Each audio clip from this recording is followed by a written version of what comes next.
মুসলমান ঘরে ছেলে মেয়েরা বানা তরুণেরা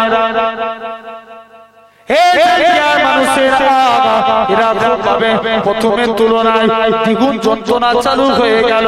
ইমামে হাসান গভীর রজনীতে উঠে সকাল হতে না হতে বড় স্ত্রী হাসনা বানুকে ডেকে পাঠায়, পুত্র কাসেমকে ডেকে পাঠায়, এরকম ভাবে ভাই হুসাইনকে ডেকে পাঠায়। আর সহ্য করতে পারে না, জমিনায় পড়ে ছটফট করতে লাগে। এরকম ভাবে এত পেটের যন্ত্রণা শুরু হয়ে গেল, বিশেষ যন্ত্রণা ইমামে হাসান সহ্য করতে পারে না। এদিকে ইমামে মুহাবির কাসেম জমিনায় পড়ে ছটফট করতে লাগে। আব্বা জান, আপনি তো আওলাদে রাসূল, কে আপনার সঙ্গে এই ব্যবহার করেছে? একবার তার নামটা বলো, আমরা তরবারি দিয়ে তার গর্দানকে নামিয়ে দেব। ইমামে হাসান বলে, না না না না, আমি তাকে মাফ করে দিয়েছি, তোমরা তাকে মাফ করে দাও। ও যুবকেরা, এরকম ভাবে ইমামে হুসাইন পরীক্ষা করার জন্য ওই বিষের গিলাসটায় একটা পানি ঢেলেছে। এক গিলাস পানি ঢেলে পান করবে বলে নিজে পরীক্ষা করার জন্য এক গিলাস পানি ঢেলেছে। ইমামে হাসান কষ্ট করে উঠে পানির গিলাসটা জমিনায় ফেলে দিয়েছে। এত বিষ মিশানো ছিল, ওই পানিটা জমিনায় যেই জায়গায় পড়েছে জমিনাটা ফুসকা দিয়ে উঠেছে। ইমামে হাসান বারে বারে কাতর হয়ে পড়ে, আর যন্ত্রণা সহ্য করতে পারে না। আস্তে আস্তে করে ইমামে হাসানের চেহারাটা সবুজ বর্ণ ধারণ করে নিল। ইমামে হাসান হুসাইনকে ডেকে বলে, ভাই হুসাইন, আমার আর দুনিয়ায় বেশিক্ষণের সময় নাই, কেননা গত রাত্রে স্বপ্ন দেখেছিলাম নানা জান দুনিয়া বাদশা হাবিবুল্লাহকে জনাবে মুহাম্মদুর রাসূলুল্লাহ সাল্লাল্লাহু আলাইহি সাল্লাম নানা জানকে স্বপ্ন দেখলাম, আব্বা জান শেরে আলীকে স্বপ্ন দেখলাম, আম্মা জান ফাতেমাকে স্বপ্ন দেখলাম, তারা যেন জান্নাতে চলে যায়। আমি হাসানের জন্য দাঁড়িয়ে আছে। ভাই হুসাইন, আমার গোটা চেহারাটা সবুজ বর্ণ ধারণ করে। হুসাইন, কেননা তুমি তো যখন ছোট ছিলে, তুমি কি জানো কি জানি না, নানা জান যখন মিরাজে গিয়েছিল, নানা জান আল্লাহ পাকের জান্নাত জাহান্নামখানা ঘুরে ঘুরে তাকিয়েছিল। নানা জান আল্লাহ পাকের জান্নাতের মধ্যে দুইখানা ঘর দেখতে পেয়েছিল, একটা হলো সবুজ বর্ণ আর একটা হলো লাল বর্ণ। নানা জান হযরত জিবরাইল আমিনকে বলে, ভাই জিবরাইল, বলো তো দেখি জান্নাতের মধ্যে এই সবুজ বর্ণের ঘরটা কার? হযরত জিবরাইল আমিন বলে, ইয়া রাসূলুল্লাহ, হাবিবাল্লাহ, এই সবুজ বর্ণের ঘরটা হলো আপনার বড় নাতি নওসায় রাসূল ইমামে হাসানের জন্য। লাল বর্ণের ঘরটা কার? আপনার ছোট নাতি ইমামে হুসাইনের জন্য। কেননা কারবালা প্রান্তরে আপনার বড় নাতিকে আপনার উম্মতের মধ্যে একজন মুনাফিক উম্মাতিরা এমন ভাবে বিস্ফোরণ করিয়ে শহীদ করাবে, গোটা কারবালা তার চেহারাটা সবুজ বর্ণ ধারণ করবে। এই জন্য আল্লাহ পাক সবুজ বর্ণের ঘরটা হাসানের জন্য বানিয়েছে, এই লাল বর্ণের ঘরটা ইমামে হুসাইনের জন্য। কেননা গোটা কারবালা প্রান্তটা লাল লাল হয়ে যাবে, এই জন্য হুসাইনের জন্য লাল বর্ণের ঘরটা আল্লাহ পাক হুসাইনের জন্য বানিয়েছে। একটা মাতাল মদের বোতল বগলে করে টিপি নিয়ে যাচ্ছে আর মনে মনে করছে, আল্লাহ সবার সঙ্গে দেখা হয়, ওমরের সঙ্গে যেন দেখা না হয়। আর যেখানে বাগের ভয় সেখানে সন্দেহ হয়, ওমরের সঙ্গে দেখা। মাতাল তখন মনে মনে তওবা করছে, আল্লাহ তুমি ওমরের হাত থেকে আমাকে বাঁচিয়ে দাও, আমি জীবনের মতো মদ খাওয়া ত্যাগ করে দেব। ওমর হুজুর জোর করে বোতলটা নিয়ে দেখে আল্লাহর হুকুম, মদের বোতল দুধে পরিণত হয়ে যায়। সেই ওমর রাগী মানুষ ওমরের কাছে বিচার দিয়েছে, হুজুর আপনি গভর্নর নিযুক্ত করেছেন, তার ব্যাপারে তিনটে নালিশ। এক নাম্বার, সে রাজ দরবারে আসলে লেট করে আসে, সপ্তাহে, মন দিয়ে শুনো, সপ্তাহে একটা দিন করে কামাই করে। তিন নাম্বার কারণ, সন্ধ্যার পর কারণ বিচার করে না। এর কারণটা কি? ওমরে ফারুক নবী সাহাবী আবু সাঈদকে ডেকে পাঠালেন। মুসলমান ঘরের ছেলে মেয়েরা, বাবা তরুণেরা, এই নবীর প্রেমিকেরা, ওমরকে ডেকে বলে, ভাই ওমর রে, আমি ইচ্ছা করে কোনো অন্যায় করিনি, যদি অনিচ্ছায় হয়ে যায় আল্লাহ মাফ করেন। তবে ওমর জিজ্ঞাসা করে, এক নাম্বার কারণ বলো তো দেখি, তুমি এরকম ভাবে প্রতিদিন রাজদরবারে যেতে কেন লেট করো? হযরত আবু সাঈদ বলে, ভাই ওমর রে, অন্যান্য নেতার মতো আমার বাড়িতে কোনো কাজের লোক নাই, আমার বাড়িতে আমার স্ত্রী একা মানুষ, মাঝে মাঝে আমি আমার স্ত্রীর কাজে সাহায্য করি, এই জন্য আমার রাজদরবারে আসতে লেট হয়। তবে প্রথম কারণটা মেনে নিলাম। দুই নম্বর কারণ, তুমি এরকম ভাবে সপ্তাহে একটা দিন করে কেন কামাই করো? হযরত আবু সাঈদ বলে, ভাই ওমর রে, আমার পরনায় একটা মাত্র কাপড়, আল্লাহ নবী জানিয়েছে তোমরা পবিত্র কাপড় পরে এরকম ভাবে জুম্মার দিনে মসজিদে যাও, আল্লাহর কাছে তওবা করে নাও, যে তওবা করে ফিরে আসে পরে একটা জুম্মা থেকে আরেকটা জুম্মা সারা সপ্তাহের গুনাহটাকে আমার আল্লাহ ক্ষমা করে দেয়। শুধু তাই নয়, আল্লাহ নবী সাহাবী হযরত ওমর ফারুক রাদিয়াল্লাহু তাআলা আনহু হুজুর আমার দ্বিতীয় দিন বলে, বলো তো দেখি তুমি সন্ধ্যার পরে কারোর বিচার কেন করো না? হযরত আবু সাঈদ বলে, ভাই ওমর রে, আল্লাহ নবী জানিয়েছে তোমরা তাড়াতাড়ি করে ঈশার নামাজ পড়ে ঘুমিয়ে পড়ো, গভীর রজনীতে উঠে তাহাজ্জুদে নামাজ পড়ো, কেন না আমি রাসূলুল্লাহর এই আমল খানা করি। এজন্য আমার এই তিনটে প্রবলেম, আমি সন্ধ্যার পর কারণ বিচার করি না, ঈশার নামাজ পড়ে ঘুমিয়ে পড়ি, যেই আসো বিচার করি না, রাতে উঠে তাহাজ্জুদের নামাজ পড়ি। জোরে বলে,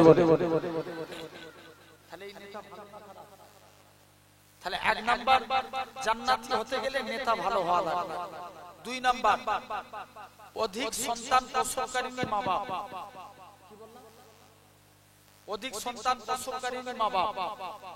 এখন সন্তানের হার বেড়েছে না কমেছে?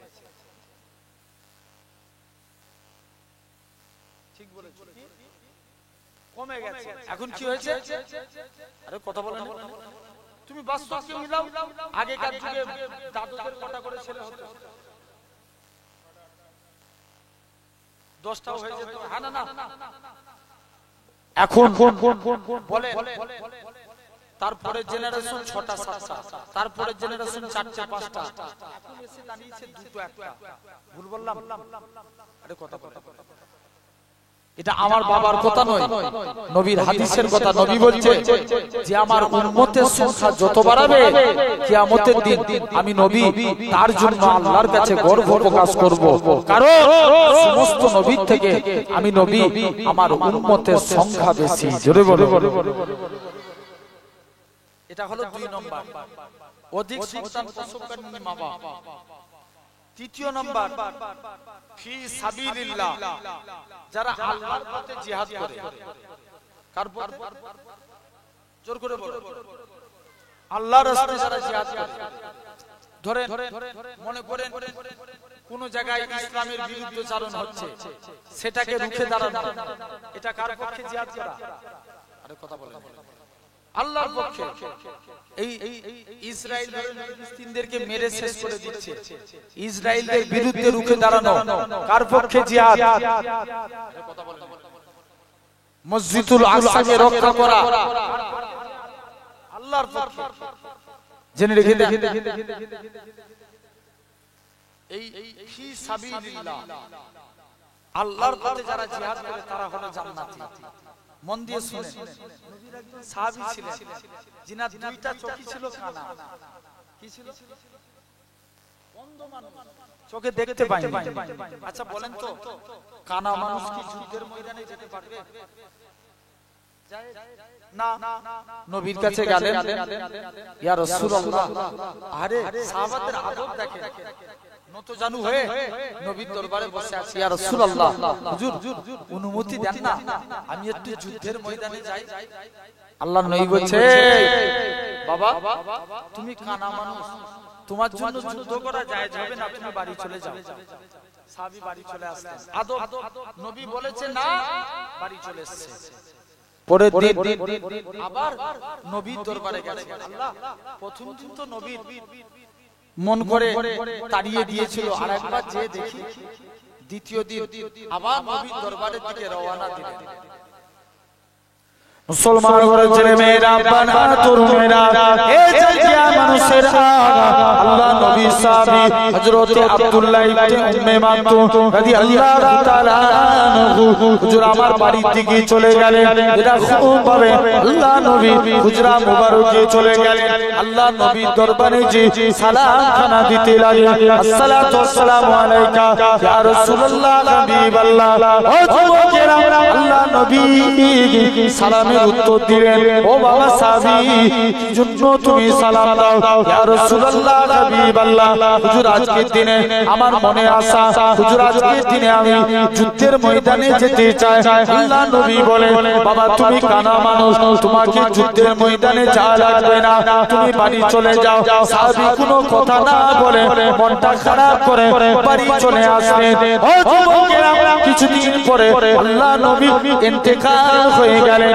নবী ইন্তেকালের পর খলিফা হলেন আবু বকর। হযরত আবু বকরের কাছে যায়, ভাই আবু বকর, তুমি আমায় অনুমতি দাও, আমি জানো যুদ্ধের ময়দানে যেতে পারি। আবু বকর বলে, না না না না, এটা মানা যাবে না, কেননা যেহেতু নবী তোমাকে অনুমতি দেয় না, আমি আবু বকর আমি কেমন করে অনুমতি দিই, এটা মানতে পারবো না, তুমি এখান থেকে চলে যাও। ও যুবকেরা, আল্লাহ নবী সাহাবী আবু বকর ইন্তেকাল হয়ে গেলেন। ওমরে ফারুক খলিফা হলেন। ওমরে ফারুকের কাছে যায়, ভাই ওমর রে, তুমি আমায় অনুমতি দাও, আমি জানো যুদ্ধের ময়দানে যেতে পারি। হযরত ওমর বলে, তুমি কেমন করে যুদ্ধ করবে? আব্দুল্লাহ ইবনে উম্মে মাকতুম বলে, ভাই ওমর রে, আমি কানা মানুষ, ইসলামের ঝান্ডাটাকে উড়িয়ে দাঁড়িয়ে থাকবো, মক্কার কাফেররা আমাকে লক্ষ্য করে তীর ছুঁড়ে ছুঁড়ে মারবে, গোটা শরীর দিয়ে রক্ত বেরিয়ে যাবে, আমি শহীদ হয়ে যাব, রক্ত মাখা চেহারা নিয়ে আমাকে কবরস্থ করে দিবে। কাল কিয়ামতের ময়দানে আমি ওই রক্ত মাখা চেহারা নিয়ে উঠে দাঁড়াবো, যেদিন আমার আল্লাহ জিজ্ঞাসা করবে, হে আব্দুল্লাহ ইবনে উম্মে মাকতুম, দুনিয়ায় পাঠিয়েছিলাম, কি করেছিস? আমি আমার আল্লাহকে রক্ত মাখা চেহারা খানা দেখাবো। আল্লাহ পাক তোমার দ্বীনকে জিন্দা করার জন্য নিজের জীবনকে কুরবান করে দিয়েছি। আল্লাহ, এটা হচ্ছে ফি সাবিলিল্লাহ, আল্লাহর পথে জিহাদ করে শহীদ হওয়া, ঠিক না? তাহলে এই তিন শ্রেণীর ব্যক্তি এরা হলো জান্নাতি। আমরাও মিলাবো আমাদের মধ্যে, যদি আমরা ওই তিনটের মধ্যে পড়তে পারি, জানবেন আমরাও জান্নাতি। জোরে বলে আসেন। আমি বয়স কত বলেছিলাম? ঠিক বলছি, 15 থেকে 40। নবী বলছে এই টাইমটা যারা আল্লাহ আল্লাহ করে কাটাবে, আল্লাহ তাদের জীবনে তিনটে রোগ দিবে না। 1 নাম্বার কুষ্ঠ রোগ, 2 নাম্বার পাগলামো রোগ, 3 নাম্বার সেদ রোগ। কটা রোগ? 40 থেকে 50। এই বয়সটার মধ্যে কারা কারা আছেন একটু হাত দেখা।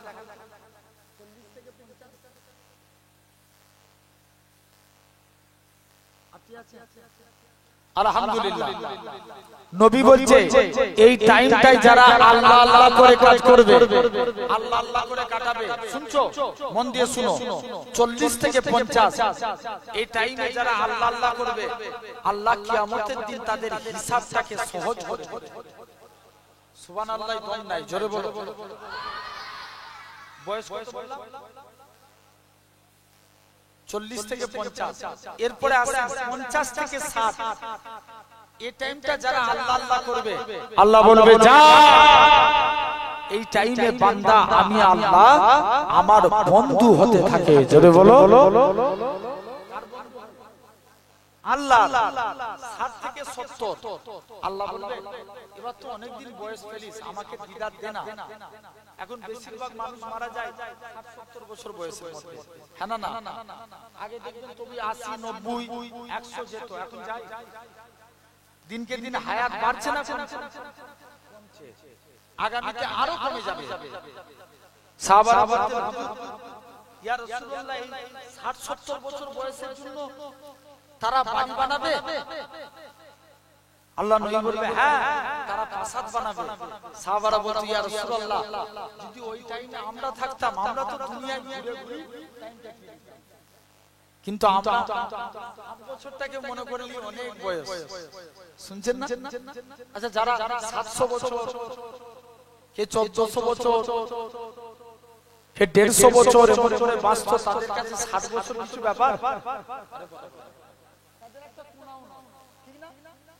জেনে রেখে দেন, মন দিয়ে শুনবেন।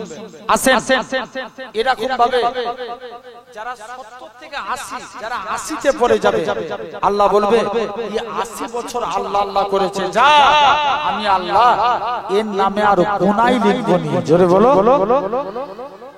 যারা 80 ক্রস করে 90 এ পড়বে, বয়স কত যে দাঁড়া 80 90, যারা 90 এ পড়ে যাবে 90 বছর বয়স পর্যন্ত আল্লাহ আল্লাহ করবে। আল্লাহ বলবে যা 90 বছর আল্লাহ আল্লাহ করেছে, আমি আল্লাহ এর আগে কিছু সমস্ত গুনাহকে maaf করে দিলাম। তাহলে বেশি ভালোবাসে, আমরা আল্লাহকে বেশি ভালোবাসি না আল্লাহ আমাদেরকে বেশি ভালোবাসে?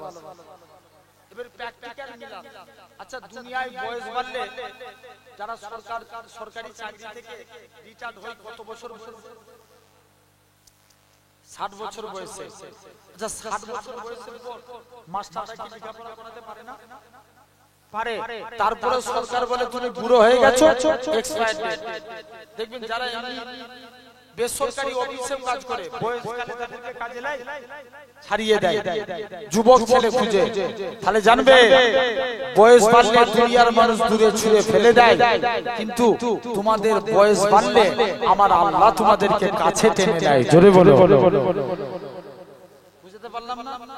আসেন তাহলে আল্লাহ আমাদেরকে অধিক গুণে ভালোবাসে, আমরা সেই আল্লাহর জন্য এই মাহফিলে বসেছি, ঠিক না?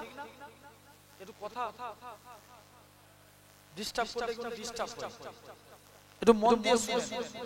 আজকে একদম আপনাদের কাছে শাহাদাত কারবালা নিয়ে কিছু আলোচনা করব, শুনবেন তো না? পালা একটু তাকবীর মারো।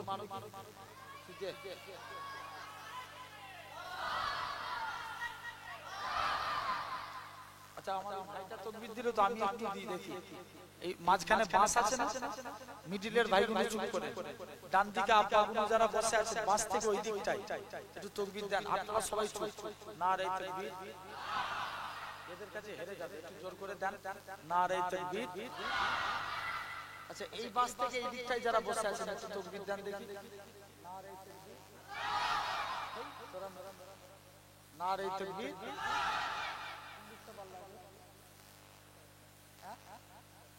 দুটি ঠিক আছে, সমান সমান। আচ্ছা মিডিলের ভাইগুলো, দুদিকের ভাই মিডিলের গুলো একটু জানতে দেখি, নারে তাকবীর।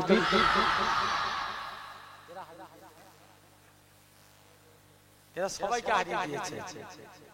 আর ওই ছেলেগুলো ওই দেয়ালের ধারে বাবু হয়ে বসে আছে কেন? ওই বিরানি শুনিয়ে এলো, ওদেরকে ঢুকতে দিবে না, গেট বন্ধ করে দিবে, ঠিক নয়? যে যেমন তাদের সঙ্গে তেমন করতে হবে। ও তো ডিঙিয়ে চলেছে নাকি, যদি গেট বন্ধ করতে। জেনে রেখে দেন, চলো সোনার ভাই, মজলিসে কথা বললে শুনতে হয়, তুই চলে এসো ভিতরে, চলে এসো।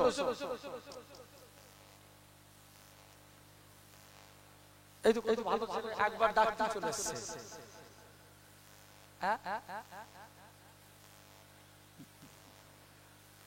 আল্লাহ কবুল করেন। আচ্ছা এবার তো সবাই পাটে পাটে দিলেন, একসঙ্গে সবাই একবার তাকবীর মানেন দেখি, নারে তাকবীর।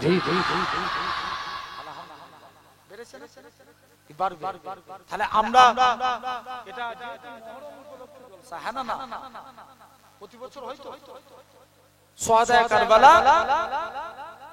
মুহররম উপলক্ষে ভাই আমরা কিন্তু ইসলাম ধর্মের অনুসারী। কোন ধর্মের? ইসলাম ধর্ম।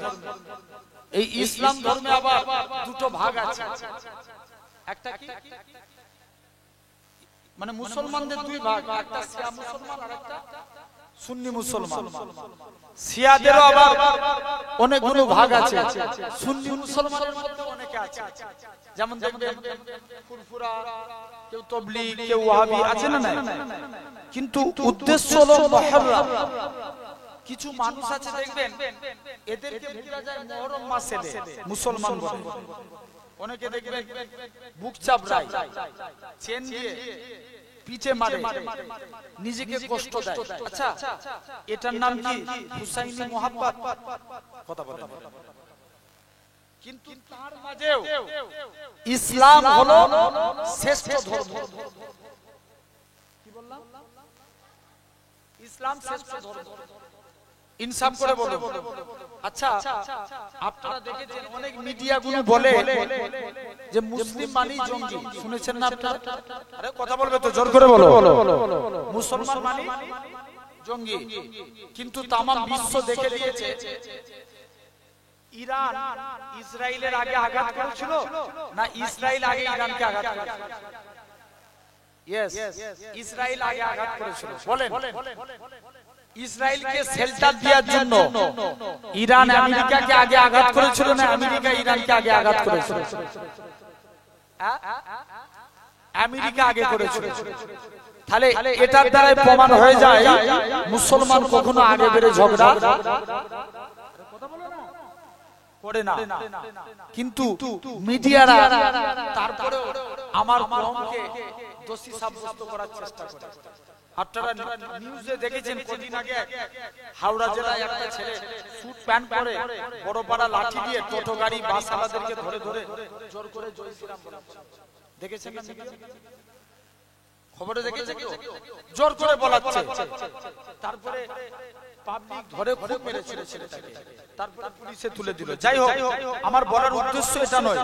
কিন্তু আজ পর্যন্ত অন রেকর্ড দেখাতে পারবেন কোন মুসলমান, যেখানে মুসলমান সংখ্যা বেশি, অন্য ধর্মের কোন মানুষকে জোর করে আল্লাহু আকবার বলিয়েছে? জোর করে বলিয়েছে? বলাই না। এটার নামই ইসলাম। ইসলাম মানে শান্তির ধর্ম। জেনে রেখে দেন আমার ভাইরা, মন দিয়ে শুনবেন। পৃথিবীতে অনেক ধর্ম আছে, কিন্তু আল্লাহর কাছে মনোনীত ধর্ম আল্লাহ কোরআনে বলেছেন ইন্না দীনা ইনদাল্লাহিল ইসলাম। আল্লাহর কাছে একমাত্র ধর্ম হলো ইসলাম ধর্ম। জোরে বলে। সেই ইসলাম ধর্মের অনুসারী আমরা। একটা দিন আমরা আশুরা মনে করি। আজকে হচ্ছে 6 তারিখ। কত তারিখ? 6 তারিখ। এই 10 তারিখের দিনটা আমরা আশুরা বলে অনেকে পালন করি। এবং কি এটা পূর্বেকার যুগ থেকে, শুনছো ভাই, এটা পূর্বেকার যুগ থেকে একটা গুরুত্বপূর্ণ দিন। আল্লাহ এই পৃথিবীকে সৃষ্টি করেছিলেন। ভাই, আমরা যদি কোনো কিছু তৈরি করব মনে করি, দেখবেন জাস্ট এই এলাকায় ফসল চাষ হতো, ফসল চাষ হতো। আপনি যদি পেঁয়াজ চাষ করেন একদিনে করতে পারবেন? পারবেন না। 2 মাস 3 মাস সময় লাগবে। জেনে রেখে দেন, আমরা কিছু তৈরি করতে গেলে 2 মাস 3 মাস 1 বছর সময় লাগে। কিন্তু আমার আল্লাহ যেটা বলে কুন ফায়াকুন, সঙ্গে সঙ্গে সেটা হয়ে যায়। জোরে বলো। আল্লাহ এই আশুরা 10 তারিখে, কারণ আল্লাহর কাছে এটা মনোনীত দিন। আশুরা 10 তারিখে আল্লাহ পৃথিবীকে সৃষ্টি করেছিলেন। আমাদের আদম আলাইহিস সালাম, আদম আলাইহিস সালাম কে আল্লাহ সৃষ্টি করেছিলেন এই আশুরা 10 তারিখে। আদম নবী আল্লাহ নিষেধ করেছিলেন যে তুমি গন্ধমের ফল খাবে না। কিন্তু আদম নবীকে ইবলিস ধোঁকা দিতে পারে না। জানবেন মেয়েদের অন্তর অনেক নরম, একটা পুরুষের থেকেও একটা মহিলার অন্তর নরম। এটা আল্লাহ বানিয়েছে। দেখবে একটা ছেলের কাছে একটা ছেলে এসে কাঁদুক, তার মন সহজে বলবে কথা বলে।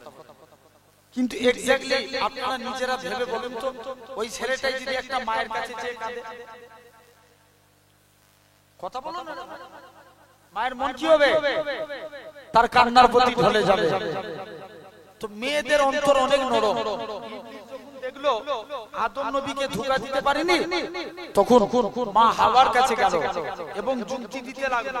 আল্লাহ তো গন্ধমের কাছে যেতে নিষেধ করেছে, গন্ধম গাছের কাছে। আল্লাহ তো তোমরা গাছের কাছে যাবে না, দাঁড়াও আমি ফল এনে দিচ্ছি তোমরা খাবে। এখন মেয়ে রাজি তো স্বামীও রাজি, এক্স্যাক্টলি মা হাওয়া রাজি হলেন, আদম আলাইহিস সালাম রাজি হয়ে গেলেন।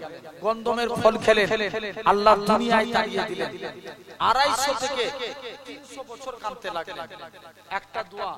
তাই দেখবেন যেখানে জিকিরের মজলিস হয়, জিকিরের আগে এই তওবা পড়ানো হয়, রব্বানা যালামনা আনফুসানা ওয়া ইল্লাম তাগফির লানা ওয়া তারহামনা লানাকুনান্না মিনাল খাসিরিন। পড়ানো হয় না?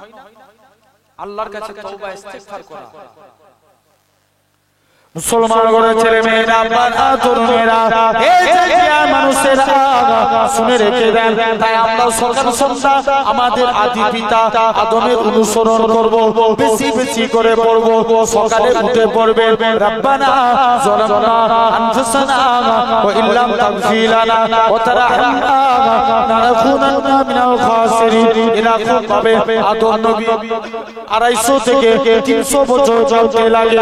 আল্লাহ পাক আপনি আমি আদমের দোয়াকে কবুল করে নেন, আদমের দোয়া কবুল করো না।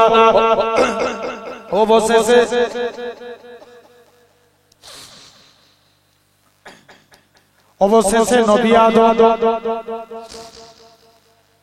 আল্লাহর কাছে দোয়া চায়, আল্লাহ পাক আমি আদমকে যখন আপনি সিজদা দিতে বলেছিলেন, আমি আদম যখন মাথা তুলেছিলাম, আল্লাহ আপনার নামে সুকে লেখা আছে লা ইলাহা ইল্লাল্লাহ, মানে আল্লাহ আমি আদম তো এটা জানি আল্লাহ আপনি ছাড়া কোনো উপাস্য নাই, আপনি ছাড়া কোনো মাবুদ নাই, মুহাম্মাদুর রাসূলুল্লাহ তাকে নিশ্চয়ই কুল মাখলুকের মধ্যে শ্রেষ্ঠ মানব, সেই মানবের ওসিলা দিয়ে আমি আদমের তওবাকে কবুল করে নেন। এই জওয়ান যুবকেরা, এরা খুব ভাবে আদম নবী যখন আমার রাসূলুল্লাহর ওসিলা দিয়ে দোয়া চায়, কেন না রাসূলুল্লাহর ওসিলা দিয়ে দোয়া চাইলে ওই দোয়াটাকে আমার আল্লাহ ফিরাতে পারে না। একটা খ্রিস্টান আর ইহুদির মধ্যে, মুসলমানের মধ্যে তর্ক বিতর্ক হচ্ছে। খ্রিস্টান বলছে মেরে নবী ঈসা রূহুল্লাহ সবসে বড় আলা है। মুসলমান বলে আরে মুহাম্মদ সাল্লাল্লাহু না হতা তো कुछ भी না হতা। দুজনের মধ্যে তর্ক বিতর্ক হচ্ছে। বড় পীর সাহেবের কথাটা কানে চলে গেল। বড় পীর সাহেবকে বলে, বড় পীর সাহেব বলে ए ख्रिस्टान रसूलुल्लाह बहुत दूर की बात, अगर अब्दुल कादिर किसी को बुलाए वो भी कब्र से खड़े हो जाए। বড় পীর সাহেব আল্লাহর কাছে হাত তুলে, আল্লাহ পাক এটা 500 বছরের কবর, এখান থেকে যদি মানুষটা না উঠে রাসূলুল্লাহর অপমানের ব্যাপার আছে। নবী পাকের খাতিরে আমি আব্দুল কাদিরের দোয়াকে কবুল করে নেন। যেই খুব বিসমিল্লাহ বলে কবরবাসী সুজা দাঁড়িয়ে কলেমা পড়তে লাগে। তাহলে ভাবেন সেই আদম নবীর তওবা কবুল করেছিল আল্লাহ এই আসুরার 10 তারিখে। শুধু তাই নয়, হযরতে সুলাইমান আলাইহিস সালাম নাম শুনেছেন? তিনি কাদের বাদশা ছিলেন? বলো বলো, জিনেদের। সুলাইমান নবী কাদের বাদশা? জিনেদের বাদশা। এরকম ভাবে দেখেন সুলাইমান নবী আস্তে আস্তে করে তিনার আব্বা ইন্তেকাল হয়ে গেলেন। সুলাইমান আলাইহিস সালামের আব্বার নাম ছিল দাউদ আলাইহিস সালাম। কি নাম? সুলাইমানের আব্বার নাম দাউদ আলাইহিস সালাম। হযরতে বাপ ইন্তেকাল হয়েছে, মন দিয়ে শুনো। ছেলে সিংহাসনে বসতে, সিংহাসনে বসে বলছে বাবা, সব মন্ত্রীদেরকে ডাকছে, তোমরা আমার জন্য একটু বিয়ের ব্যবস্থা করো। শুনছো? জোর করে বলো, বিয়ের ব্যবস্থা করবে। এখন সুলাইমান নবীর সঙ্গে সব বলছে হুজুর মেয়ের মধ্যে কি গুণ চাই? আচ্ছা আমরাও যে বিয়ে করব, অনেকে হয়তো যারা বিয়েতে বাকি আছেন দেখবেন মুসলিম ধর্মে বিবাহ করতে গেলে মেয়ের মধ্যে চারটে গুণ চাই। এক নাম্বার তার সৌন্দর্য, দুই নাম্বার তার বংশমর্যাদা, তিন নাম্বার তার ধন সম্পত্তি, চতুর্থ নাম্বার তার দ্বীনের দিকটা দেখবে। নবী বলছে তোমরা যদি আমার এই ওসিয়াত না মানো, হাদিস শরীফের শেষ অংশে বলা হচ্ছে তারাবাত ইয়াদাকা, তোমাদের দুই হাত ধুলোয় ধূসরিত হোক। নবী একটা মৃদু বদদুয়া দিলেন। এখন বলো আমরা কি দ্বীনের দিক লক্ষ্য করে বিয়ে করি? ইনসাফ করে বলো, মেয়ে দিনদার দেখে বিয়ে করি? আরে জোর করে বলো রে ভাই, হক কথা বলতে অসুবিধা কিসে? কেউ দিনদার দেখে বিয়ে করে? দেখে মেয়ের বাপ কত দিতে পারবে, ছেড়ে দেন। এটাও যদি না করে দেখবে মেয়ে সুন্দর কিনা, দেখে না? আচ্ছা বলো, এই হাদিসের ব্যাখ্যায় এসেছে সুন্দর। মনে করো এই যুবকটা এখন দেখতে সুন্দর, কি বুড়ো হলেও এক দেখতে থাকবে? তুমি বুড়ো হলে এক দেখতে থাকবে না, তাহলে তোমার সৌন্দর্য কমে যাবে। তাহলে এটা ক্ষণিকের জন্য, টাকা আজ আছে কাল নাও থাকতে পারে, কথা বলো ঠিক না? সম্মান আজ আছে থাকতে পারে। নবী বলছে তোমরা দ্বীনের দিক লক্ষ্য করে বিয়ে করো। নারী যদি দ্বীনদার হয় তার সংসারে শান্তি হয়ে যাবে। জোরে বলো।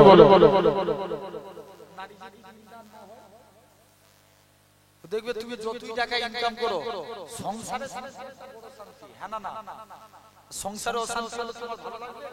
কিচ্ছু ভালো লাগবে না, মাইন্ড শূন্য হয়ে যাবে। জেনে রেখে দাও, সুলাইমান নবী বললেন আমি নারী দেখো তার মধ্যে চারটে গুণ চাই। এক নাম্বার দিনদার, দু নাম্বার পরেজগার, তিন নাম্বার সৌন্দর্য, চার নাম্বার পর্দানসীনা। কটা জোর করে কথা বলুন না ভাই, চারটে। সবাই পাড়ায় এলাকায় ঘোষণা হয়ে গেল আল্লাহর পয়গম্বর সুলাইমান আলাইহিস সালাম বিবাহ করতে চায়। এক জেলে মাছ ধরে রাস্তা দিয়ে হেঁটে যাচ্ছে, জেলের কানে কথাটা আসলো। জেলে কথাটা শুনে নিজের স্ত্রীর কাছে গেছে। স্ত্রী সুলাইমান নবী বিয়ে করতে চায় চারটে গুণের কারণে। তো সুলাইমানের সঙ্গে যদি আমার মেয়ের বিয়ে দিই কেমন হবে? স্ত্রী বলছে স্বামী সুলাইমান অনেক বড় লোক, সুলাইমান আমরা গরিব, আমাদের ঘরে বিয়ে করবে? তার থেকে ভালো নিজের কাজ নিজে করবে। জেলের কাজ, জেলে নদীতে মাছ ধরতে চলে এসেছে। মন দিয়ে শোনো, এখন জেলের মা, এই জেলের স্ত্রী জেলের মেয়ের মাথা আজরাচ্ছে চিরুনি দিয়ে, মাথায় তেল দেয়। মাথায় তেল দিয়ে দেয় না? মাথায় তেল দিতে দিতে মেয়েকে বলছে মারে শুনলাম নাকি সুলাইমান নবী বিয়ে করতে চায়, তুমি কি সুলাইমান নবীকে বিয়ে করতে চাও? মেয়ে তখন বলে মা আমি সুলাইমান নবীকে দুনিয়ার স্বার্থে নয় আল্লাহ জান্নাতের আশায় বিয়ে করতে চাই। আরেকটু জোর করে বলো। মেয়ের মা বলছে সুলাইমান কত বড় লোক, আমাদের ঘরে বিয়ে করবে? তুই এইসব মেয়ের বাদ দে, যা নিজে যেমন। মেয়ে তখন কাঁদছে মা সুলাইমানকে জান্নাতের আশায় বিয়ে করতে চাই। মেয়ে তখন কাঁদিয়ে আর বলে ও জনম দুঃখী মা, মাগো যে আল্লাহ পাক সুলাইমান নবীকে পয়গম্বর করেছেন, পয়গম্বর বানিয়েছে, সেই আল্লাহ আমাকে গরিব ঘরের মেয়ে বানিয়েছে। যে আল্লাহ সুলাইমান নবীকে রাজ দরবারে রেখেছে, সেই আল্লাহ আমাকে ভাঙা বাড়িতে রেখেছে। মাগো আমার আল্লাহ ইচ্ছা করলে সুলাইমানের সঙ্গে আমার বিবাহের বন্দোবস্ত করিয়ে দিবে। মা আল্লাহ চাইলে এই বলে মেয়ে একটা চিঠি লিখে সুলাইমান নবীকে পাঠিয়ে দিলেন। এদিকে সুলাইমান নবী যে বিয়ের প্রস্তাব দিয়েছে 6 মাস কেটে গেল। 6 মাস পর সব রাজা মন্ত্রীদের ডাকছে তোরা কি আমার বিয়ে দিবি? বলছে আপনি কটা মেয়েকে বিয়ে করতে চান, কটা মেয়েকে বিয়ে করবেন? বলছে কেন? বলছে আপনি তো দেশের বাদশা, আপনি নবী, আপনাকে সবাই বিয়ে করতে চায়, তবে একটা জেলের মেয়ে সে চিঠি লিখেছে, সে আপনাকে দুনিয়ার সাথে নয় আল্লাহ জান্নাতের আশায় বিয়ে করতে চায়। জোরে বলো। সুলাইমান, শুনছো? সুলাইমান নবী চিঠিটা দেখলেন, চিঠিটা দেখে বলছে সামান্য জেলের ঘরের মেয়ে হয়ে আমি সুলাইমানকে বিয়ে করবে? এখানে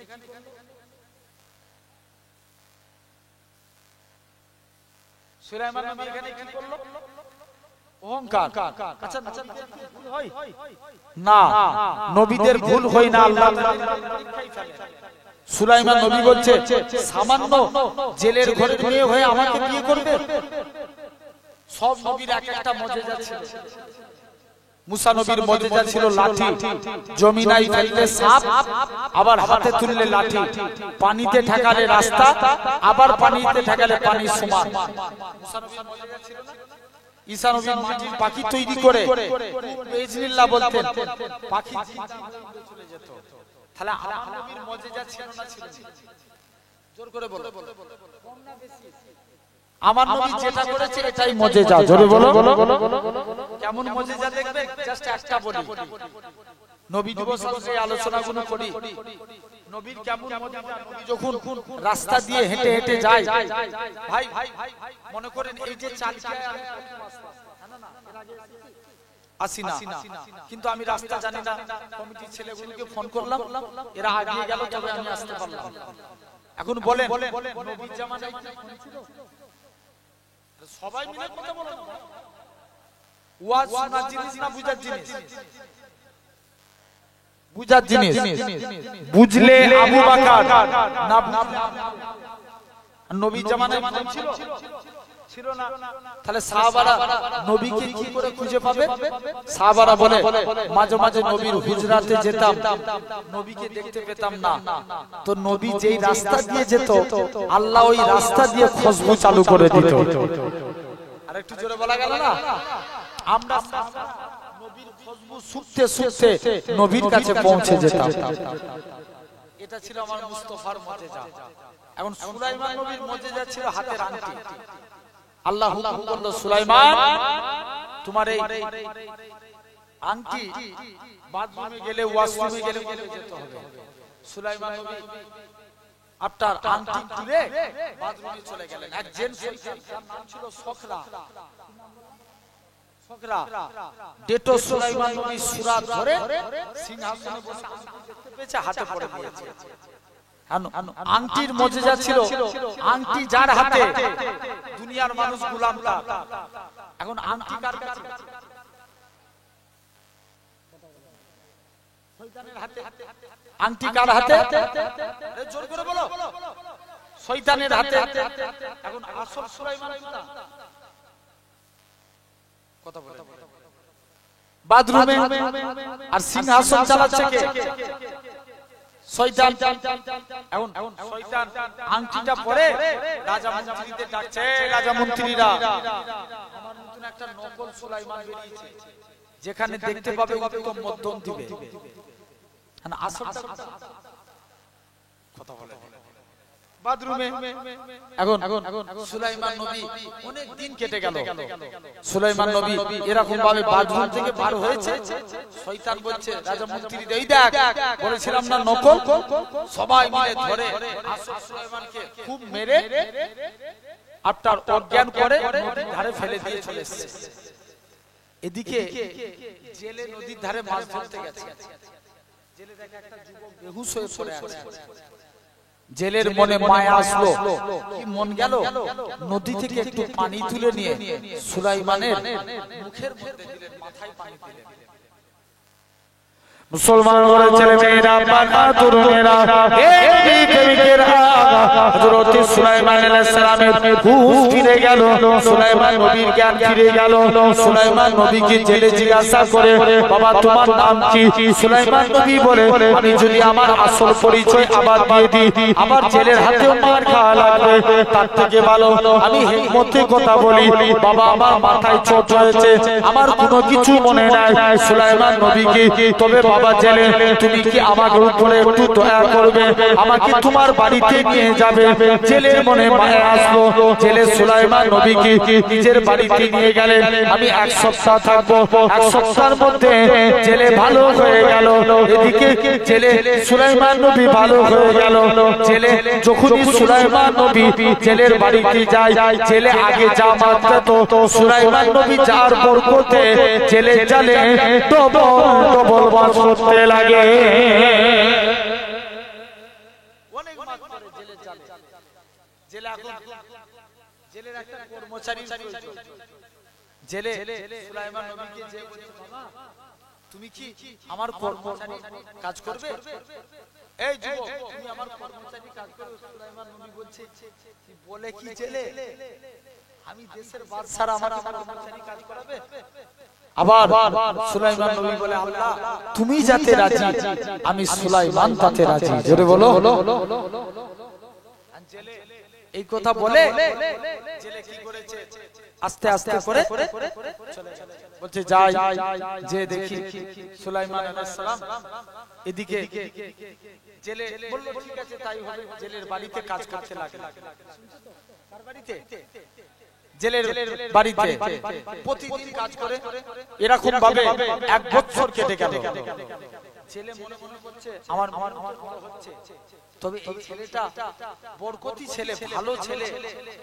এক বছর কোনো মানুষের সঙ্গে যদি কোনো মানুষ ঘোরাফেরা করে, তার সে ভালো না খারাপ বোঝা যাবে না? যাবে। জেলে বলছে ছেলে তো ভালো ছেলে, এর সঙ্গে যদি আমার মেয়ের বিয়ে দিই কেমন হবে, স্ত্রীর সঙ্গে আলোচনা করি।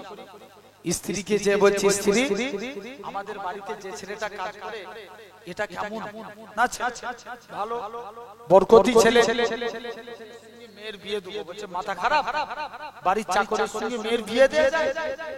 স্ত্রী এখন ঘুরিয়ে বলছে, স্বামী কি করেছে, স্ত্রীকে খুশি করার জন্য দামি শাড়ি কিনে দিয়েছে, স্ত্রীকে দিয়ে রাত্রে ঘুমিয়ে আছে। স্বামী স্ত্রী এক বিছানায় শুয়ে আছে। বলছে স্ত্রী একটা কথা বলতে পারি? বলছে বলো। ছেলেটার সঙ্গে যদি মেয়ের বিয়ে দিই কেমন হবে? স্ত্রী মনে করছে স্বামী দিয়ে শাড়ি কিনে নিয়ে এসেছে, আমি যদি না বলে দিই আমার পিঠের চামড়া থাকবে না।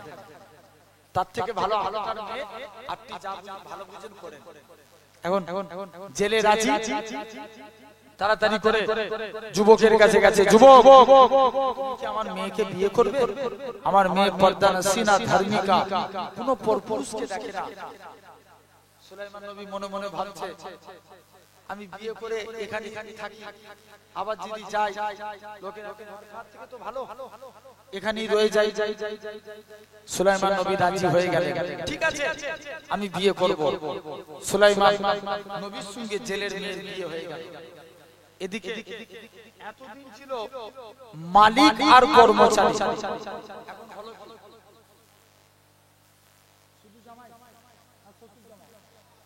শ্বশুর জামাই। এতদিন ছিল মালিক কর্মচারী, এখন হলো শ্বশুর জামাই। দেখবেন আমার সমাজে অনেক শ্বশুর জামাই আছে, এরা দুজনে বিড়ি চা করে খায়, আছে না? সুলাইমান এদিকে মালিক বলছে এতদিন আমার কর্মচারী ছিল, আজ আমার জামাই হয়ে গেল, লজ্জায় তাকাই নেই। কর্মচারীও বলছে এতদিন আমার মালিক ছিল, হয়ে গেল। দুজনে মাছ ধরতে চলে গেছে। এদিকে জেলে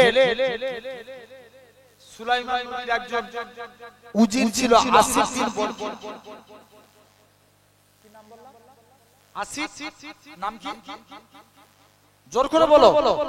80 বলছে সুলাইমান নবী কি এত ভুলভাল ডিসিশন নিচ্ছে কেন? ভালো করে যে দেখি কে, যে দেখে এই তো সুলাইমান নবী না, শয়তান জিন। শয়তান বলছে এতদিন গদিশালী চাঁদ চলবে না। দেখবেন জেনেরা বাতাসের সঙ্গে মিশে যায়। মুসলমান বড় ছেলে মেয়েরা, বাবা তরুণেরা,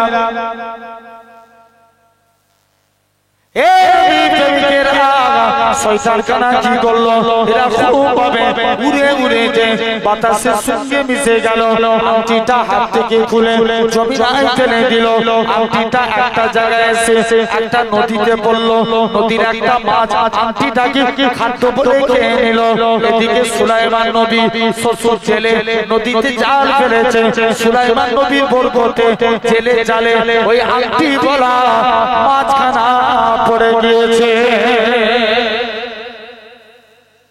আরো অনেক মাছ পড়েছে সে সেদিন অনেক মাছ পেয়েছে সব বিক্রি করে দিয়েছে বলছে চলো আজকে তো মেয়ের বাসরাত একটা মাছ বাড়িতে নিয়ে যাই এটা আজকে তরকারি করে যেই মাছ কেটেছে আল্লাহর কুদরত দেখে মাছের পেটে আংটি জোরে বলবে না বলছে জামাইকে তো কিছুই দিইনি এই আংটিটা অন্তত জামাইকে গিফট করি তাহলে মেয়ের হাতে আংটিটা দিয়ে বলে যাও তুমি এটা জামাইকে দিয়ে দিও মেয়েকে আংটি দিয়ে দিয়েছে আচ্ছা বলো প্রথম আংটি ছিল কার কাছে না সুলাইমান নবীর হাতে তারপরে শয়তানের কাছে তারপরে মাছের পেটে তারপরে জেলের কাছে তারপরে জেলের মেয়ে আংটিটা নিয়ে এখন স্বামী স্ত্রী দুজনে গল্প করছে সুলাইমান নবী জিজ্ঞেস করছে বলো তো আমার দেশে তুমি কি কোনো পরপুরুষকে ভালোবাসতে মেয়েটা চুপ করে আছে চুপ থাকা মানে হ্যাঁ দিকে না হ্যাঁ দিকে মেয়ে তখন চুপ করে মেয়ে তখন বলছে সুলাইমান নবী ভাবছে এর বাপ বলল মেয়ে কোনো পরপুরুষকে দেখেনি আর মেয়ে ভিতরে ভিতরে প্রেম করে বসে আছে বলছে যা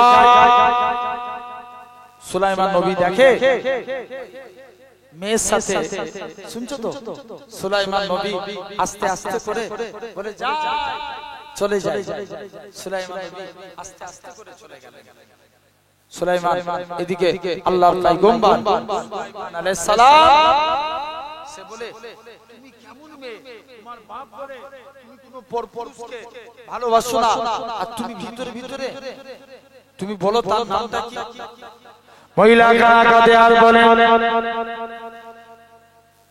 ও আমার স্বামী আমি যে মেয়েটা আমি যে ছেলেটাকে ভালোবাসি সেই ছেলেটার জন্য আজও এমন কোনো দিন যায়নি যে আমার চোখের পানি বেরোয় না চোখের পানি বেরিয়ে বেরিয়ে বিছানা বালিশখানা ভিজে যায় আমি ছেলেটাকে বড্ড মহব্বত করি সুলাইমান নবী বলে সেই ছেলেটাকে মেয়েখানা কাঁদে আর বলে সেটা অন্য কেউ নয় আমার দেশের পয়গম্বর আল্লাহর পয়গম্বর হযরত সুলাইমান আলাইহিস সালাম সুলাইমান নবী মনে মনে করে তো আমার কথাই বলে আমি একবার নামটা বলে দিই আবার মনে মনে করে আমি যদি নাম বলে দিই মার ফাঁকি থাকবে না সুলাইমান নবী বলে ঠিক আছে এখানে বলে ও আমার স্বামী আমি আমার আল্লাহর কাছে দোয়া চেয়েছিলাম আল্লাহ পাক আল্লাহ তুমি যে আল্লাহ সুলাইমান নবীকে পয়গম্বর করেছিলে পয়গম্বর বানিয়েছো আল্লাহ তুমি আমার জেলের ঘরে মেয়ে বানিয়েছো আল্লাহ তুমি সুলাইমান নবীকে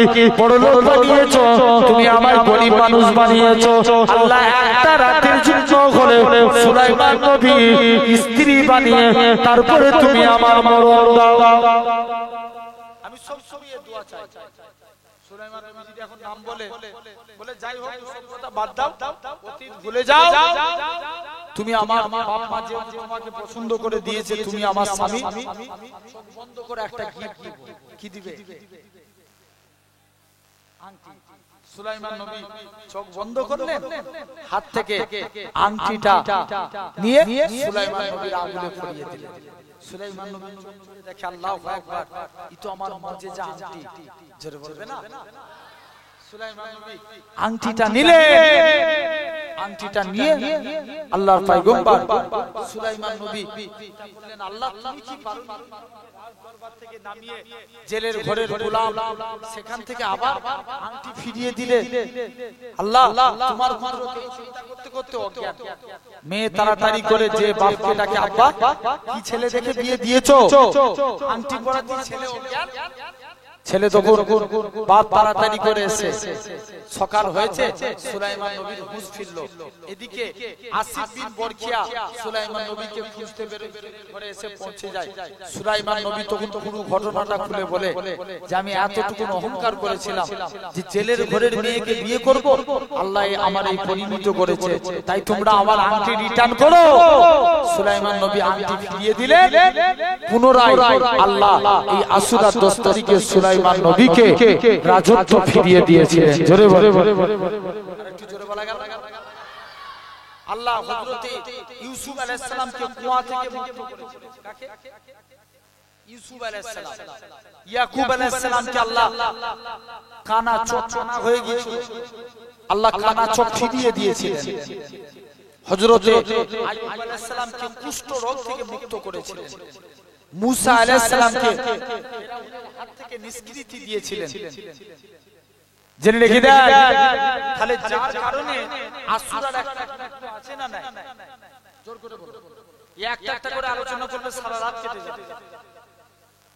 জেনে রেখে দেন, এই কারণে কিন্তু আমাদের আসুরার করণীয় কি, ওই 9 তারিখ মানে রবিবার রাতে নামাজটা পড়তে হয়, 2 রাকাত করে নামাজ পড়তে হয়। 2 রাকাত করে নিয়ত হবে কি, নাওয়াইতু আন উসাল্লি লিল্লাহি তাআলা রাকাতাই সালাতিল লাইলাতুল আসুরা নফল মুতাওয়াজ্জিহান ইলা জিহাতিল কাবাতিস শরীফাত আল্লাহু আকবার। 2 রাকাত করে নামাজ পড়বেন, সর্বোচ্চ 12 রাকাত। জেনে রেখে দেন। আর এই 9 তারিখ 10 তারিখ 2 দিন রোজা রাখবেন। তাহলে এই পূর্বেকার যুগ থেকে এই আসুরার গুরুত্ব, তবে উম্মতে মুহাম্মাদির কাছে এর গুরুত্ব বেশি কেন? কারণ এই টাইমে আল্লাহ রাসূলের 2 নাতি ইমামে হাসান ইমামে হুসাইনকে নির্মমভাবে শহীদ করেছিল। কাকে? ইমামে হাসান, বলো বলো, ইমামে হুসাইন। নবী বলছেন, নবী বললেন আমার ইন্তেকালের পর 30 বছর রাজত্ব থাকবে। কত বছর? 30 বছর। আল্লাহর নবী ইন্তেকালের পর খলিফা হলেন কে? তোমরা জানো? আবু বকর। কি নাম? আবু বকর। তারপরে খলিফা হলেন কে? হযরতে ওমর। তারপরে হযরতে উসমান, হযরতে আলী। আলী হুজুর খলিফা হওয়ার পর 30 বছর পূর্ণ হতে 6 মাস বাকি ছিল। এই 6 মাস একটু মন দিয়ে শুনুন, এই 6 মাস মুসলিম জাহানের খলিফা হলেন আল্লাহর রাসূলের বড় নাতি ইমামে হাসান। এই জন্য আমিরে মুয়াবিয়ার এজিদের সঙ্গে হাসানের মতানৈক্যের কারণে, মানে 1 নাম্বার কি কারণে? রাজতন্ত্রের কারণে। 2 নাম্বার মদিনার একটা সুন্দরী নারী ছিল। কি বললাম? মদিনার এক সুন্দরী নারী, যার নাম ছিল জায়েদা। সবাই তাকে বিয়ের প্রস্তাব পাঠায়, এজিদও বিয়ের প্রস্তাব পাঠায়, হাসানও বিয়ের প্রস্তাব পাঠায়। জায়েদা মনে মনে করে আমি এজিদকে বিয়ে করলে দুনিয়া পাবো, হাসানকে বিয়ে করলে দুনিয়ার সাথে আল্লাহর জান্নাত পেয়ে যাব। জোরে বলে, আরেকটু জোর করে, সবাই মিলে বলো, আমি তাই সিলেক্ট করলো হাসানকে বিয়ে করব। এই কারণে আমিরে মুয়াবিয়ার উত্তর এজিদের 2 নম্বর মতানৈক্যের কারণ। কোন নাম্বার? 2 নাম্বার। তাহলে তাই এজিদের সঙ্গে ইমামে হাসানের 2 নাম্বার মতানৈক্য। তাই এজিদ কি করলো? কূটনীতিবিদ মারওয়ানের চক্রান্তে ইমামে হাসানকে দুনিয়া থেকে বিদায় পাঠানোর চক্রান্ত চেষ্টা চালালো। কূটনীতিবিদ মারওয়ান মাইমুনা বলে এক দুশ্চরিত্রা নারী, তাকে সেট করে ইমামে হাসানের 2 জন স্ত্রী ছিলেন। কয়জন? 2 জন।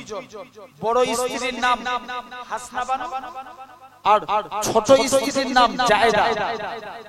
ওই মাইমুনা হাসনা বানুর কাছে গেল। হাসনা বানু যেমন বুদ্ধিমতী তেমনি ধার্মিকা। বড় স্ত্রীর কাছে যে বলে ইমামে হাসানকে মারার পরিকল্পনা বলে, বড় স্ত্রী বলে না, আমার জীবন দিতে রাজি, আমি আমার স্বামীকে মরণের দিকে ফেলতে নারাজ। জায়দার কাছে মাইমুনা জায়দাকে, তুমি এত সুন্দর দেখতে, তোমাকে দেখলে আজও তুমি আমার কথা মেনে নাও, এজিদের বাড়ির তুমি গৃহরানী হয়ে থাকবে। তুমি হাসানকে মারার চক্রান্ত জায়দার সঙ্গে করে ফেলে। ইমাম হাসান ছিল, শুনছো, গভীর রাতে উঠে পানি পান করা। কি করা? পানি পান করা। ইমামে হাসান ছোট স্ত্রী জায়দার বাড়িতে গেলেন, গভীর রজনীতে উঠে পানি পান করেছে, পেটের যন্ত্রণা শুরু হয়ে গেল। মুসলমানের ছেলেমেয়েরা, বাবা, তরুণেরা, হে নবী প্রেমিকেরা, এত যন্ত্রণা শুরু হয়ে গেল। ইমামে হাসান আর সহ্য করতে পারে না, এরা খুব পাবে হামাগুড়ি দিয়ে নানা জানে মাজার আকদাসের কাছে চলে গেলেন। আল্লাহ নবীর দরবারে যে সালাম দেয়, আসসালাতু ওয়াসসালামু আলাইকা ইয়া রাসূলুল্লাহ হাবিবাল্লাহ, নানা জানে রসিলা দিয়ে আল্লাহর কাছে দোয়া চায়। আমার আল্লাহ পাক হুজুরে পাকের রসিলাই ইমামে হাসানকে প্রথমবার বিষ থেকে মুক্ত করে দিয়েছিলেন। ইমামে হাসান প্রথমবার সুস্থ হয়ে গেলেন। তিনি আর ছোট স্ত্রী জায়দার হাতে হাতে, কিন্তু স্ত্রী হক আছে না নাই? হক আছে। আবার অনেকদিন পর ছোট স্ত্রীর বাড়িতে গেছে। এদিকে মাইমুনা বলে আর একটা সুযোগ দাও। দ্বিতীয়বার আঙ্গুর ফলের সঙ্গে বিষ মিশানো। আঙ্গুর ফলের কিছু আঙ্গুর ফলে মিশানো ছিল, কিছু আঙ্গুর ফলে বিষ মিশানো থাকে না। ইমামে হাসান বাড়িতে গেলেন, জায়দা বলছে স্বামী একটু আঙ্গুর খাও। ইমামে হাসান বলছে না, আগে তুমি খাও তারপরে আমি খাবো। জায়দা জানতো কোন আঙ্গুরগুলোতে বিষ মিশানো নাই, তিনি সেই আঙ্গুরগুলো দেখে খেতে লাগলেন। আর কথা বললাম, আর সন্দেহ হবে না। ইমামে হাসান বলে দাও আঙ্গুর দাও। তিনি বিষ মিশ্রিত বিনা বিষ মিশ্রিত দুটো আঙ্গুরই খেয়ে ফেললেন। আবার পেটের যন্ত্রণা শুরু হয়ে গেল। ইমামে হাসান আর সহ্য করতে পারলেন না। আবার কষ্ট করে হামাগুড়ি দিয়ে নানা জানের মাজারের কাছে গেলেন, নানা জানের ওসিলা দিয়ে দোয়া চাইলেন। আবার আল্লাহ ইমামে হাসানকে নানা জানের ওসিলায় আল্লাহ দ্বিতীয়বারও ভালো করে দিলেন। দ্বিতীয়বারও ইমামে হাসান ভালো হয়ে গেল। শুনছো তো? কে? ইমামে হাসান দ্বিতীয়বার আস্তে আস্তে করে তৃতীয়বার জায়দাকে মাইমুনা বলে আর একটা সুযোগ ইমামে হাসানকে মারার জন্য, আর একটা সুযোগ, এটাই লাস্ট, না হলে আর তোমার কাছে মুখ দেখাবো না। তৃতীয়বার জোহরাকৃত বিষ মিশানো হলো। অনেকদিন ইমামে হাসান আর জায়দার বাড়িতে খেতেন না। অনেকদিন পর আবার একদিন ছোট স্ত্রী জায়দার বাড়িতে আসে। জায়দাকে একদিন এসে তিনি জায়দার হাতে খেতেন না, বললেন বড় স্ত্রীকে বলেন জায়দা যখন ঘুমিয়ে পড়বে জায়দার বাড়িতে এক গ্লাস পানি রেখে দিয়ে চলে আসবে। গভীর রজনীতে উঠেছে, যেই পানি পান করেছে প্রথম দুবার যা যন্ত্রণা হয়েছে তার থেকে দ্বিগুণ যন্ত্রণা চালু হয়ে গেল। মুসলমান ঘরের ছেলে মেয়েরা, বাবা, তরুণেরা, হে দুনিয়ার মানুষেরা, এরা খুব ভাবে প্রথমের তুলনায় দ্বিগুণ যন্ত্রণা চালু হয়ে গেল। ইমামে হাসান গভীর রজনীতে উঠে সকাল হতে না হতে বড় স্ত্রী হাসনা বানুকে ডেকে পাঠায়, পুত্র কাসেমকে ডেকে পাঠায়, এরকম ভাবে ভাই হুসাইনকে ডেকে পাঠায়। আর সহ্য করতে পারে না, জমিনায় পড়ে ছটফট করতে লাগে। এরকম ভাবে এত পেটে যন্ত্রণা শুরু হয়ে গেল, কিসের যন্ত্রণা ইমামে হাসান সহ্য করতে পারে না। এদিকে ইমামে মুহাবির কাসেম জমিনায় পড়ে ছটফট করতে লাগে। আব্বা জান, আপনি তো আওলাদে রাসূল, কে আপনার সঙ্গে এই ব্যবহার করেছে? একবার তার নামটা বলো, আমরা তরবারি দিয়ে তার গর্দানকে নামিয়ে দেব। ইমামে হাসান বলে, না না না না, আমি তাকে মাফ করে দিয়েছি, তোমরা তাকে মাফ করে দাও। ও যুবকেরা, এরকম ভাবে ইমামে হুসাইন পরীক্ষা করার জন্য ওই বিষের গিলাসটায় একটা পানি ঢেলেছে। এক গিলাস পানি ঢেলে পান করবে বলে নিজে পরীক্ষা করার জন্য এক গিলাস পানি ঢেলেছে। ইমামে হাসান কষ্ট করে উঠে পানির গিলাসটা জমিনায় ফেলে দিয়েছে।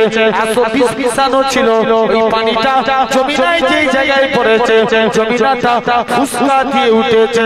ইমামে হাসান বারে বারে কাতর হয়ে পড়ে, আর যন্ত্রণা সহ্য করতে পারে না।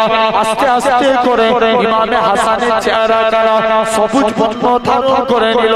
ইমামে হাসান হুসাইনকে ডেকে বলে, ভাই হুসাইন, আমার আর দুনিয়ায় বেশিক্ষণের সময় নাই, কেননা গত রাতে স্বপ্ন দেখেছিলাম নানা জান দুনিয়া বাদশাহ হাবিবুল্লাহকে জনাবে মুহাম্মদুর রাসূলুল্লাহ সাল্লাল্লাহু আলাইহি ওয়াসাল্লাম নানা জানকে স্বপ্ন দেখলাম, আব্বা জান শেরে আলীকে স্বপ্ন দেখলাম, আম্মা জান ফাতেমাকে স্বপ্ন দেখলাম, তারা যেন জান্নাতে চলে যায়। আমি হাসানের জন্য দাঁড়িয়ে আছে। ভাই হুসাইন আমার গোটা চেহারাটা সবুজ বর্ণ ধারণ করে। হুসাইন, কেননা তুমি তো যখন ছোট ছিলে, তুমি কি জানো কি জানি না, নানা জান যখন মিরাজে গিয়েছিল, নানা জান আল্লাহ পাকের জান্নাত জাহান্নাম জানা ঘুরে ঘুরে তাকিয়েছিল। নানা জান আল্লাহ পাকের জান্নাতের মধ্যে দুইখানা ঘর দেখতে পেয়েছিল, একটা হলো সবুজ বর্ণ আর একটা হলো লাল বর্ণ। নানা জান হযরত জিবরাইল আমিনকে বলে, ভাই জিবরাইল বলো তো দেখি জান্নাতের মধ্যে এই সবুজ বর্ণের ঘরটা কার? হযরত জিবরাইল আমিন বলে, ইয়া রাসূলুল্লাহ হাবিবাল্লাহ, এই সবুজ বর্ণের ঘরটা হলো আপনার বড় নাতি নওসায় রাসূল ইমামে হাসানের জন্য। লাল বর্ণের ঘরটা কার? আপনার ছোট নাতি ইমামে হুসাইনের জন্য। কেননা কারবালা প্রান্তরে আপনার বড় নাতিকে আপনার উম্মতের মধ্যে একজন মুনাফিক উম্মাতীরা এমন ভাবে বিস্মান করিয়ে শহীদ করাবে, গোটা কারবালা তার চেহারাটা সবুজ বর্ণ ধারণ করবে। এই জন্য আল্লাহ পাক সবুজ বর্ণের ঘরটা হাসানের জন্য বানিয়েছে, এই লাল বর্ণের ঘরটা ইমামে হুসাইনের জন্য। কেননা গোটা কারবালা প্রান্তটা লাল লাল হয়ে যাবে, এই জন্য হুসাইনের জন্য লাল বর্ণের ঘরটা আল্লাহ পাক হুসাইনের জন্য বানিয়েছে।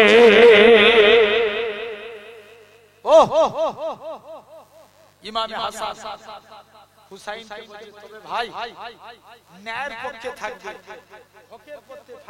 পক্ষে থাকবে, হকের পক্ষে থাকতে যদি তোমার জীবনও দিতে হয় তাতেও তুমি রাজি হয়ে যাবে।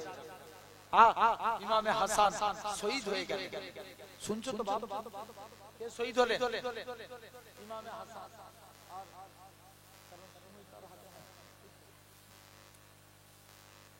আর সময় হয়তো বেশি নাই, জেনে রেখে দেন। আল্লাহ তাই তো নাকি আপনাদের সহযোগিতা, আলহামদুলিল্লাহ। তথাপিও আল্লাহ যদি মৌকা দেয় আবার পরে এর পরের পার্ট ইনশাআল্লাহ আলোচনা হবে, জেনে রেখে দেন। হাসান ঠিক আছে, অলরেডি একটা বাইতে যাচ্ছে, একটু বলতে গেলে অনেকক্ষণ সময় লেগে যাবে। ছোট জিনিস একটুখানি শুনে মজা পাবেন, কিছু মজা পাবেন। ইনশাআল্লাহ আবার থেকে পরে যখন যদি কখনো আসি হাসান হুজুর শহীদ হলে মনে থাকবে তো কে শহীদ হলে হাসান হুজুর হুসাইনকে বললেন ভাই ন্যায়ের পক্ষে থাকবে ন্যায়ের পক্ষে থাকতে যদি তোমার জীবনও দিতে হয় তাতেও তুমি রাজি হয়ে যাবে জোরে বলো আরেকটু জোরে বলো আল্লাহ কবুল করেন কিন্তু হুসাইন ন্যায়ের পক্ষে ছিল না জাস্ট একদম শেষের কথা যখন সবাই শহীদ হয়ে গেছে অনেক বড় ইতিহাস মাঝখানে অনেক আপনার ইন্টারেস্টিং কিছু আলোচনা ছিল একদম শেষ টাইমে ইমামে হুসাইন আব্বাস জুলফিকার তরবার নিয়ে ময়দানে নেমে পড়েছে আলী রক্ত গায়েছে না কেউ পারে মুসলমান করে ছেড়ে মেয়েরা বানাতুল মেরা এই চারিয়া মানুষেরা ইমামে হুসাইনের সঙ্গে কেউ লড়াই করে পারে না একা এরা খুব পাবে 5000 সৈন্যকে একাই মেরে ফেলে তারিখ হিস্ট্রি খুললে দেখা যায় ইমামে হুসাইন যুদ্ধখানা শুরু করে দিলে কেউ ইমামে হুসাইনের কাছে ঘেঁষতে পারে না এমন সময়তে পিছন থেকে একটা আওয়াজ আসে হুসাইন বলে একটা আওয়াজ আসে হযরত ইমামে হুসাইন তরবারিখানা ছেড়ে দিলেন যুদ্ধ করা বন্ধ করে দিলেন তাকিয়ে দেখে তিনা নারাজ দিন দুনিয়া বাদশা হুজুর আমার এক হাতে আবে কৌসারের পানি এক হাতে খালি বোতল নিয়ে দাঁড়িয়ে আছে যে আমার কলিজার টুকরা হুসাইন আর তোমায় যুদ্ধের পরিচয় দিতে হবে না তুমি যে শেরে খোদার বেটা এর পরিচয় তুমি দিয়ে দিয়েছো হুসাইন আমি তোমার নারাজ কেন তোমাকে কারবালা পাথরে পাঠিয়েছি হুসাইন তুমি যে শহীদ হয়ে যাবে তুমি যে মারা যাবে তোমার ওই রক্তগুলো নিয়ে আমি তোমার নারাজ খালি বোতলের মধ্যে করে রাখবো কাল কিয়ামতের ময়দানে যেদিন আমার উম্মতিদের গুনাহ পাল্লা ভারী হয়ে যাবে সেদিন তোমার এক তোমার রক্ত তাদের নেকির পাল্লায় দিয়ে দেবো যার ওসিলাতে আল্লাহ পাক আমার উম্মতিদের নেকির পাল্লা ভারী করে দিবে আরো জোরে বলো তাকবীর মারো দেখি একবার দিলে হয় দুবার তিনবার করে দিতে হয়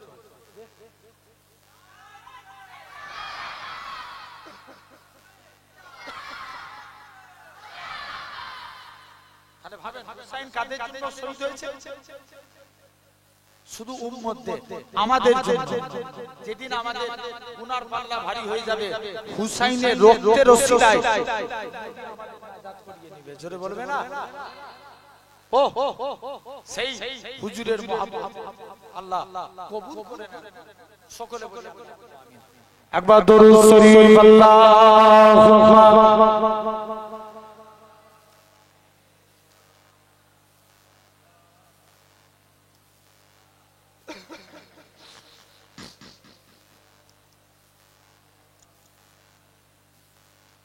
चाँद तारी क्या देखते रह गए एक बार दुरूद पढ़ें अल्लाहुम्मा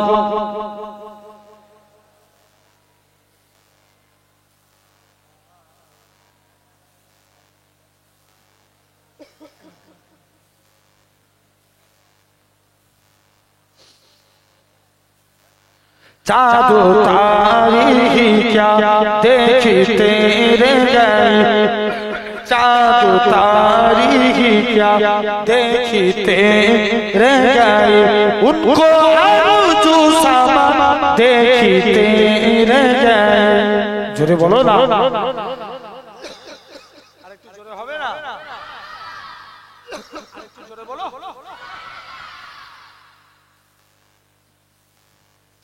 चाँद तारी क्या देखते रह गए उनको अर्जू समा देखते रह गए चाँद तारी क्या देखते रह गए उनको अर्जू समा देखते रह गए पर के रूहुल आमीन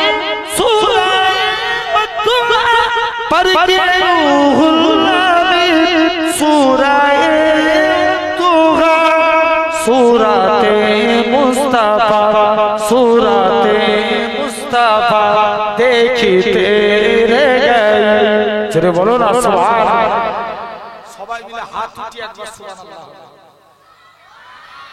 এক সঙ্গে যখনই সুবহানাল্লাহ বলা দরকার আরো জোরে সুবহানাল্লাহ पर के रूहुल आमीन सूराए उद्दुहा पर के रूहुल आमीन सूराए उद्दुहा सूरते मुस्तफा देखते रह गए उनको अर्जू समा देखते रह गए चाँद तारीखी क्या देखते रह गए ओ इमामत की सड़क वो सफे अंबिया ओ इमामत की सड़क वो सफे अंबिया मुक्तादी मुक्तादा मुक्तादी मुक्तादा देखते रह गए आरो जोरे बोलो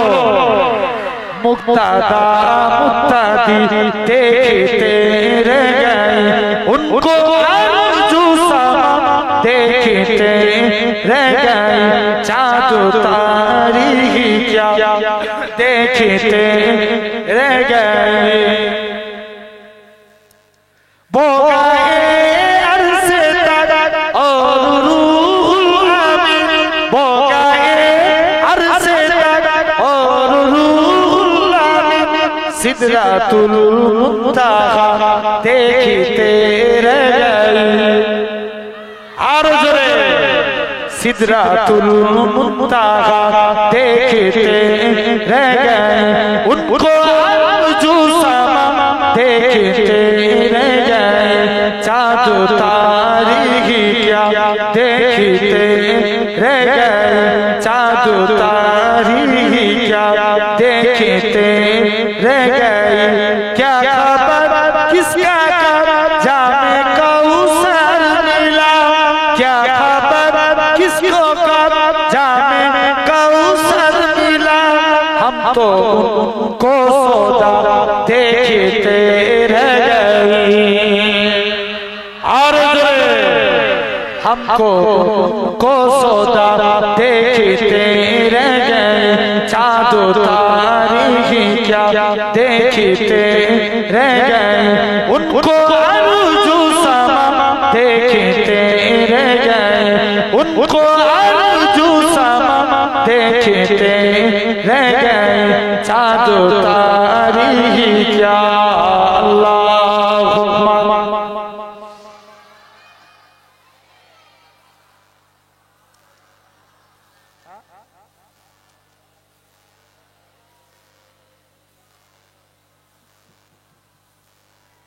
আমার এই মনেরও সেই কামনা সোনার মদিনা জোরে বলো না সুবহানাল্লাহ আরেকটু জোরে হবে না আমার এই মনেরও সেই কামনা সোনার মদিনা আমার এই মনেরও সেই কামনা সোনার মদিনা মনের মাঝে আছো তুমি মনের মাঝে আছো তুমি কেন বুঝো না এই মনেরও সেই কামনা সোনার মদিনা জোরে হবে না হাত উঠিয়ে আরেকটু জোরে হবে না আরো জোরে বলো আমার এই মনেরও সেই কামনা সোনার মদিনা আমার এই মনেরও সেই কামনা সোনার মদিনা মনের মাঝে আছো তুমি মনের মাঝে আছো তুমি কেন বুঝো না এই মনেরও সেই কামনা সোনার মদিনা এই মনেরও সেই কামনা সোনার মদিনা সবুজ গম্বুজের নিচে একটু দাঁড়াবো আমার প্রিয় নবীজিকে সালাম জানাবো আরো চিল্লা হয় না সবুজ গম্বুজের নিচে একটু দাঁড়াবো আমার প্রিয় নবীজিকে সালাম জানাবো যার প্রেমে পাগল হয়ে